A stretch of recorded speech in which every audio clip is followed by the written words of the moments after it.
Welcome to the Stiletto Talk. Hey, it is me, Kay, from thestilettofiles.com, and this is another episode of the Stiletto Talk. I am so excited about my next two guests, and I cannot wait for you all to meet them and for us to have a conversation about body acceptance and healing. We all know that when you're on your healing journey, there's so many parts of yourself, including your body, that you have to learn how to accept. So that is what we're going to be exploring today. So enough about me. Let's jump right into introducing our guests. So who do we have first? Hello, my name is Astyn Quander, and I live in Arizona. My pronouns are she, her. I just misgendered myself. My pronouns, my pronouns are she, they. Yeah. And right now I work in higher education, and I also am a witch, like at a shop. Oh, awesome. Well, hello, fellow witch. Hello. All right. I am Bonita Wheeler. I am a licensed master level social worker. Recently, just crossed as an independent sales director with Mary Kay, and I am from Columbia, South Carolina. Awesome. Well, welcome, South Carolina. Love to have you both here. So this topic, I have my wine ready and my tea if I need that to calm and mellow myself down. But let's talk all about our bodies. So the first question that I had was, are women being forced to have a certain body type? We know that we live in a digital society. So everything is social media, what we see on TV, what we see even on the news. So everything is in this digital world.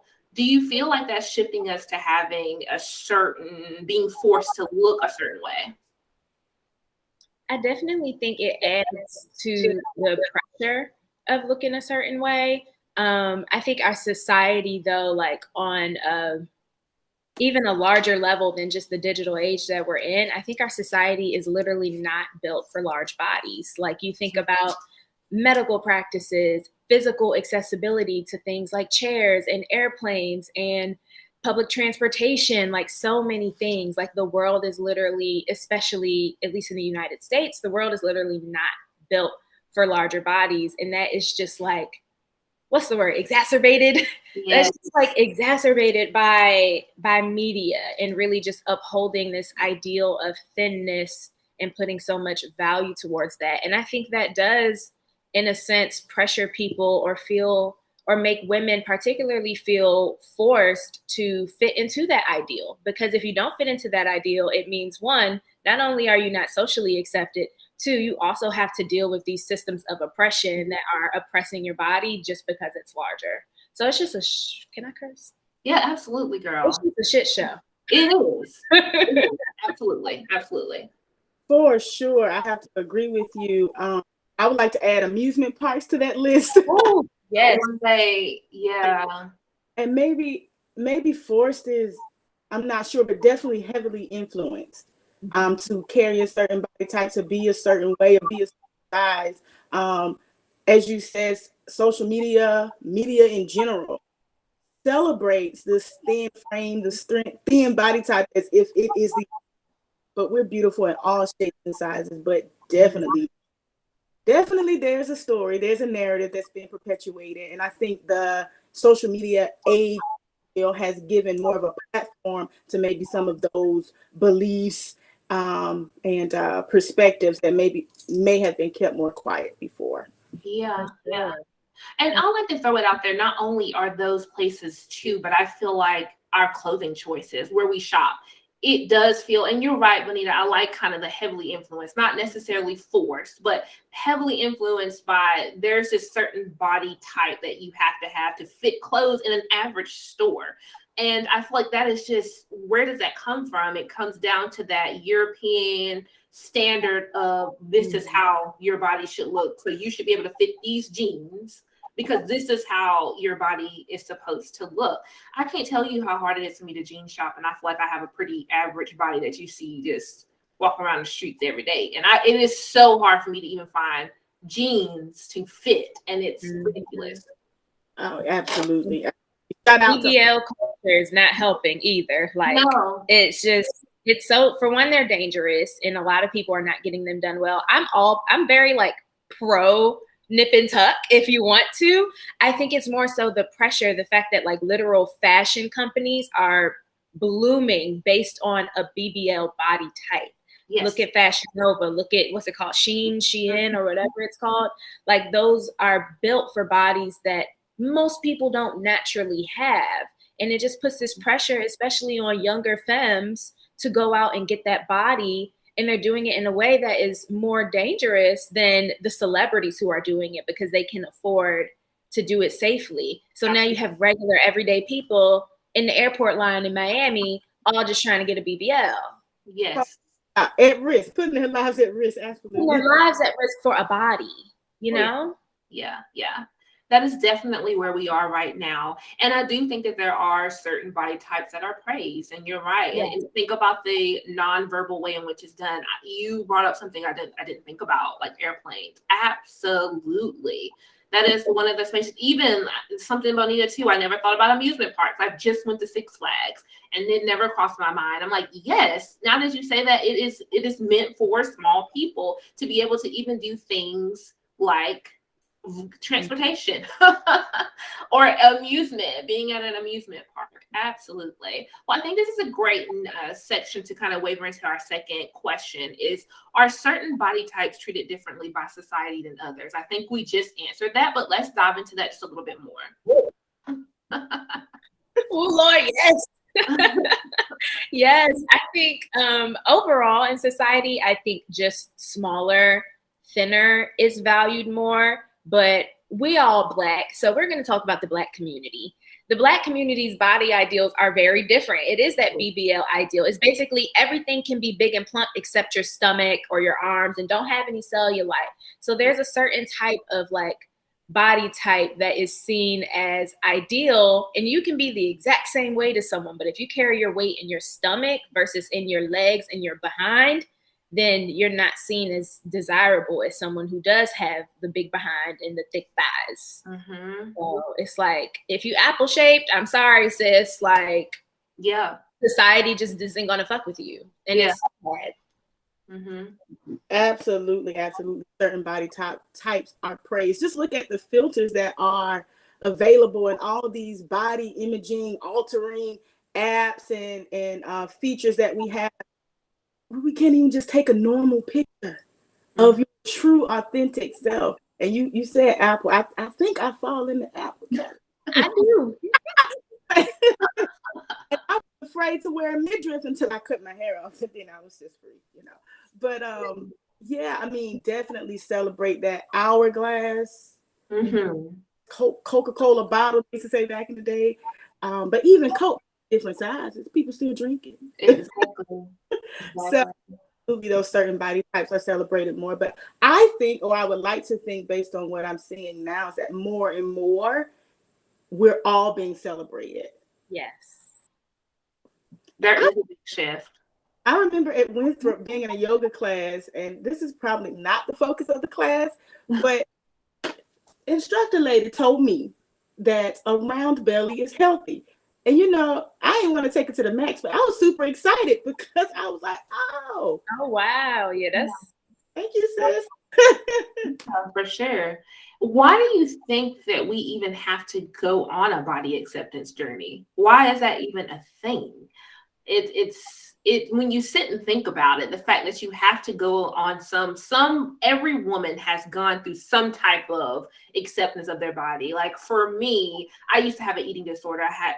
It was bad. It was very, very bad. I think it started, social media was kind of big then, but I think it was kind of right when it was just that thin model-like body was the in thing in that time. And my body just doesn't look like that. I'm just naturally blessed in areas where that's just not going to happen. And that Kendall Jenner body was kind of the thing I was going after, which ended up putting me in a very bad health space, where I had disordered eating and had an eating disorder and battled that for 2 years. I mean, passing out, like it was really bad. And so that's where my journey of body acceptance, like, is it really worth doing all of this to maintain this body? So what has your journey been like, and why do we even have to be on this journey of body acceptance? I also struggled with, or still do, am in recovery for like eating disorder and disordered eating. Spent a very, probably like, I think almost all of my life just trying to change my body. I don't remember a time in my life prior to being in recovery when I wasn't on a diet or trying to change my body. At first, it was imposed on me by my parents and doctors and things like that, coaches, because I was always an athlete. And then I just imposed it on myself, just trying to be thin. And I think it's important to go on a body acceptance journey just for peace, honestly, because you really can spend a lot of your life, like how much energy, I remember how much energy I spent thinking about food, thinking about exercise, thinking about the way I looked in my clothes rather than just like living and loving. And it doesn't mean I'm going to like love my body every day. I try to practice body neutrality where I'm just like, I have a body and I'm the baddest bitch ever, period, regardless of what my body looks like. But I think it's really important just for peace. And so that for generations that come after us, as our generations become parents, if we are peaceful in our bodies, then our children will see us being peaceful in our bodies, and we can stop perpetuating this really, really harmful trap, because it's a trap. It is. And if we can find peace in that, and we can teach other young women to have peace in that, then maybe they won't fall for the trap. Mm-hmm. I love that. And I think that my response to this question kind of goes into question 3, if that's okay. Yeah. But for me, it's been necessary to go on this body acceptance journey because of, I hate to say it, but my family, the old school people growing up, I used to be like thin, flat on both sides of my body. I was bullied about it. They used to call me baloney, baloney. Okay. And so I used to be bullied about that. But in my family as well, as I grew and I wasn't that size anymore, and I started to develop breasts and I got a little butt. I always wanted hips, but that became a problem. Oh, don't get too big. Oh, you blowing up. And they used to do this thing with your wrist. Like, and I remember being in middle school, like, oh my gosh, my fingers don't touch anymore. And so it's like, it started, for me at least, it started in my family. And then just realizing that a lot of things can be true at once. I can want to make changes. I could want to improve myself and love myself to that. Yes. I don't want to hate it to get rid of it. And I think that's a narrative, or to modify it, excuse me, that's a better way to say that. But I don't have to hate myself to do that. You can say, hey, I love me. I love my body. My body serves me well. I would like to make some changes here and do that and still love my body. Yes. You were, yes, Bonita. The family, I'm gonna go ahead and jump in 3 because I got a lot to say, but I do feel like it does start a lot at home, of what we see within our families. I think that a lot of Black families fall in this space of being about image, and they want to maintain this image. And that means, what you do, your career, what you look like, what you drive, everything is about aesthetic. And I feel like that ends up really causing some damage when it comes to our bodies. Our bodies is not a car, okay? Our bodies is way more than that. Look at, especially the female body, everything that we can do, give life. Our body can constantly change in this way that is so beautiful. And I feel like that is the acceptance journey it's been like for me, is just accepting how beautiful and powerful my body is and all the things. And I love my body for all that it can do. And I feel like that's the journey we're on. So as we're leading into question 3, the question is, what are some generational patterns that influence body shaming? First, I know that this question, when I asked this question in a poll, a lot of females didn't think about, or a lot of people in general didn't think about body shaming in the family and didn't realize what was happening was body shaming. So tell me about what you think are some generational patterns to that. Yeah, it definitely is generational. I learned to hate my body from my parents, and I hate to say that, but they taught me not to not to like myself. And it wasn't because they said anything to me is the thing. I take that back. But they didn't say anything outwardly hateful to me about my body. But having been on diet since the age of 8, and then having listened to my parents say the things they say about other people's bodies, that taught me like, oh, but I look like them. And y'all are saying disgusting things about them. Yeah. So how do you feel about me? And that was just really affirmed my senior year of college. One of the lowest points in disordered eating for me and over-exercising. I lost a ridiculous amount of weight. And I was the thinnest I had ever been. And I had never been more celebrated from my mom. Like up until that point in my life, I never received so much praise from my mom. She would literally text me before we would go out and say, "Are you going to wear a crop top today? That would be so cute." Like that just had never had that from her. It was always about like, "Oh, well, what are you going to wear? Is it going to be flattering? Don't forget your shapewear. Like, oh, and do an empire waist. Don't have too much of your belly out." Oh, but as soon as I lost weight, it was an endless celebration of my body. It was an outward asking for me to show it off when I was with her because she was proud of what I looked like finally. So that just taught me a lot. And then recently I've learned that she learned that from someone. She was put on a diet from her aunt growing up. And I'm sure it just went back and back and back. So I'm glad it stops with me, but I definitely learned that from my parents. Has that been a conversation that you all have been able to talk about as you're on your body acceptance journey? Have you been able to share that with your mom? A little bit. I've shared a little bit with her, not too much outwardly about like a lot of the details, mainly because I don't want to hurt her feelings. And I feel like if she was still in that space, I would share it. But as I've learned and grown, and as she's learned that I had a whole eating disorder, she has changed and done a lot of research. So part of me is like, just spare her. Don't give every traumatic detail of your life that I remember that she probably doesn't even remember. Traumatize the fuck out of me. I'm like, let me just spare them. And my dad too. A lot of this stuff, I've realized this recently in the past year, shout out to therapy. A lot of this stuff was enforced from my dad, but I blamed it on my mom because it was easier. But a lot of it was my dad and the way that he would talk about women and women's bodies and his disgust for larger body women. And I just really internalized that. And I think he learned that from his father as well. My grandmother was a tiny little woman. So, yeah. Wow. Thank you for sharing. Thank you for sharing. That can relate. What about you, Bonita? What do you think about that? So when I was skinny, there wasn't much of an issue. I mean, they would say stuff like, you need to eat. You need to eat. But I did eat. And then they would say things like, as I started to gain weight and my body started to change, like, you need to push away from the table. So it was like the story, this narrative, this personal narrative started of, you're not enough. Because if I need to eat and I need to push away from the table, baby, how am I going to do both? Which one is it?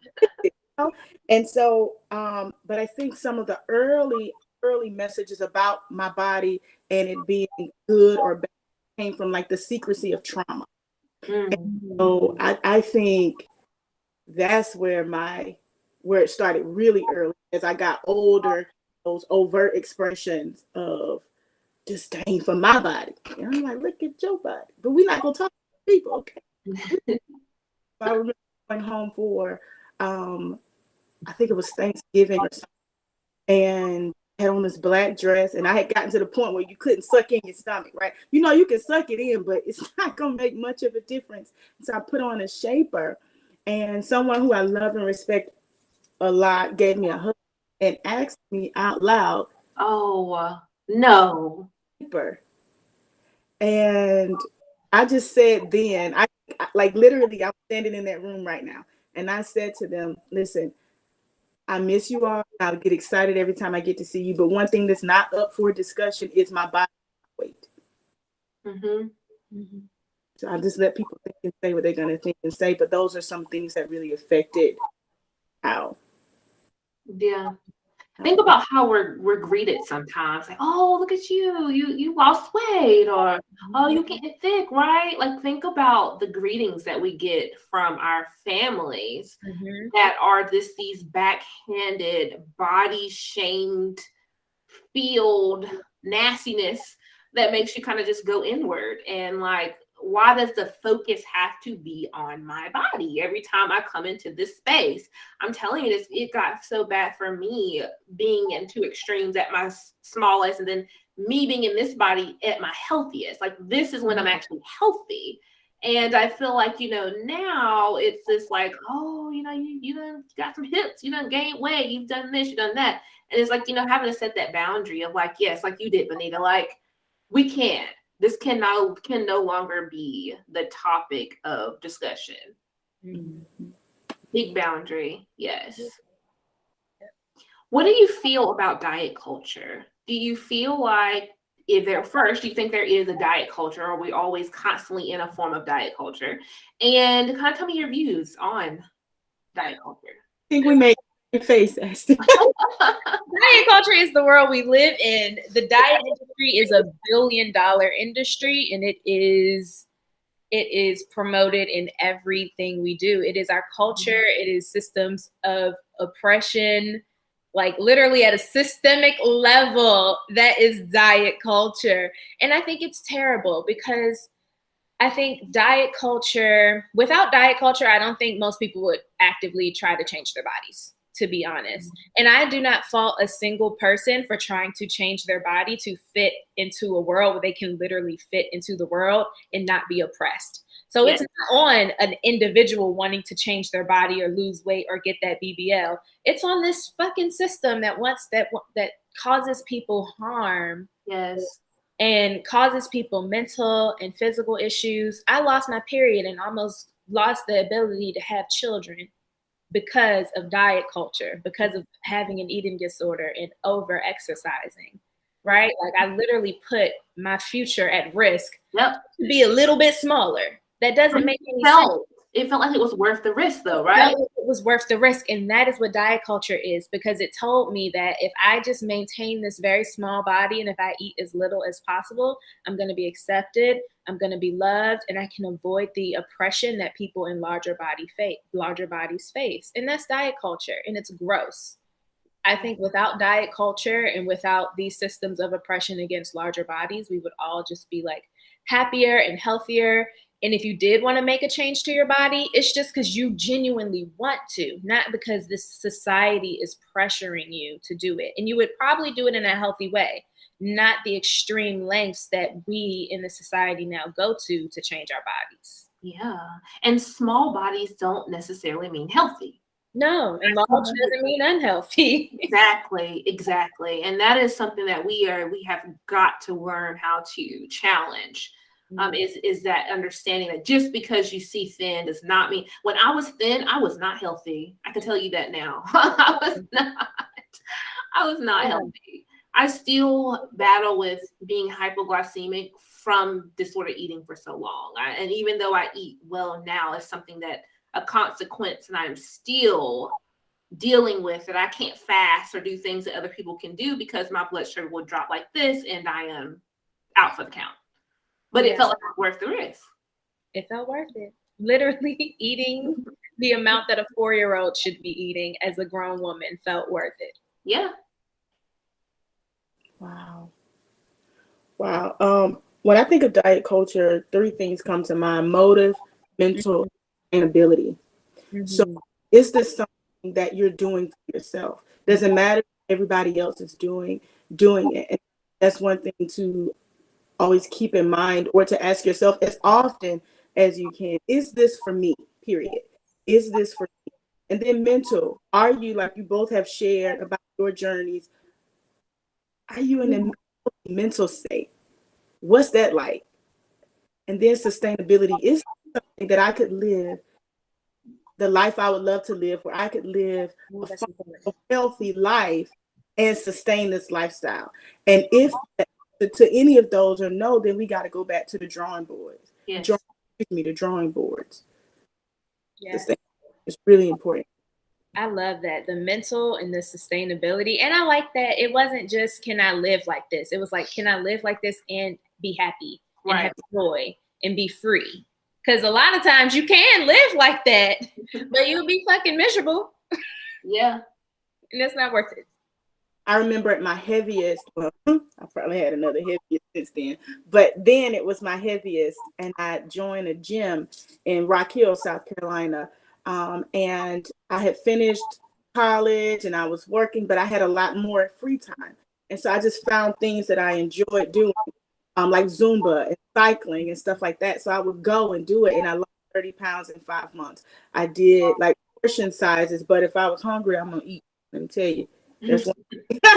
That's one thing about me. I'm going to eat if I'm hungry. I'm not going to, y'all, something on my face. I'm sorry.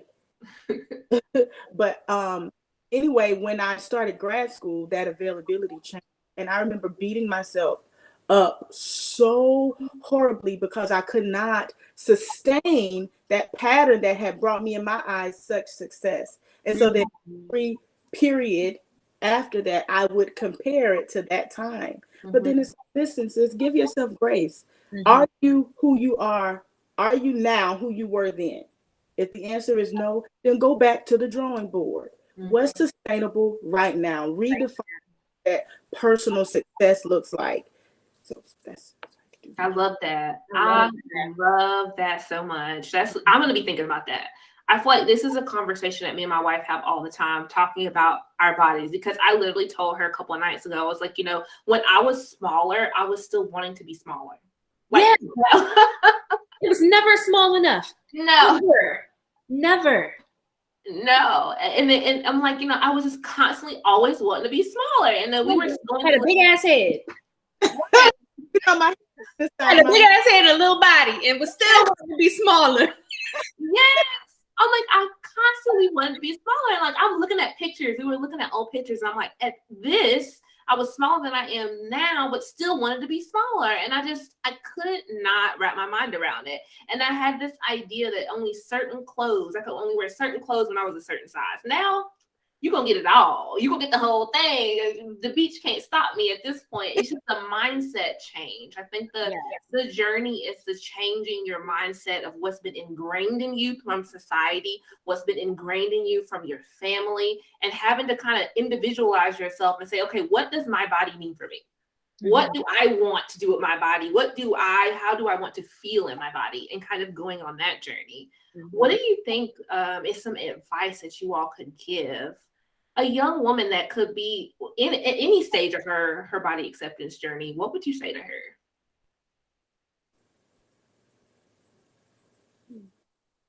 Today is the special occasion. I wanted to add that, except you just said, Kay, about the beach don't get all of this right. It's like, today is someday. Today is the special occasion. We're not promised tomorrow. And what you have right now is enough. Right? What happened yesterday, that's old news, and tomorrow's not promised. So what we have right now is enough. And you can love yourself to being you want to be. You will not get there hating yourself. Wow, that was beautiful. I love that. Thank you, Bonita. I'm gonna talk to myself, right? I'm gonna talk to little me. And I would say that you are valuable, and you are worthy of love. You are worthy of romantic love. You are worthy of friendship and acceptance and all of those things as you are right now. And you don't have to do anything. You don't have to make changes to your body. You don't have to not make changes to your body. You don't have to dress a certain way. You don't have to not dress a certain way. You can do whatever it is you want to do, and it's always going to be enough, and you're always going to be valuable regardless of what it is you choose. Absolutely. Love yourself. I'm hearing that over and over. Who you are is enough. Somebody needed to hear that, I'm sure, because that's an affirmation that sometimes sends chills down my spine, is that I am enough. That affirmation in itself. So I think that anybody, no matter where you are at the beginning, if you're challenging, negative ideas and thoughts about your body, wherever you are, know that you are enough right where you're standing, right what you're wearing, right what you're doing. And if anybody bring that dusty energy of trying to say something like that of your body, cut them off. They gotta go. You don't need them, okay? You don't need them. I appreciate y'all so much for the beautiful conversation and for being here as my guest on the Stiletto Talk. For all the ones that are listening to this and watching it, please know that we also have a podcast. So you can jump over to our podcast and listen to this conversation be extended, so that we can keep this going. I think it's a healing conversation that needs to be had, and I hope that this is something that is helpful for you all, but also gives you some questions to think about as you are on your body acceptance journey. So no matter where you are enough, you are loved, and you are valued. I'll see you on the next episode. Bye. Bye. Awesome. I would love to have you on my show. So visit www.thestillettofiles.com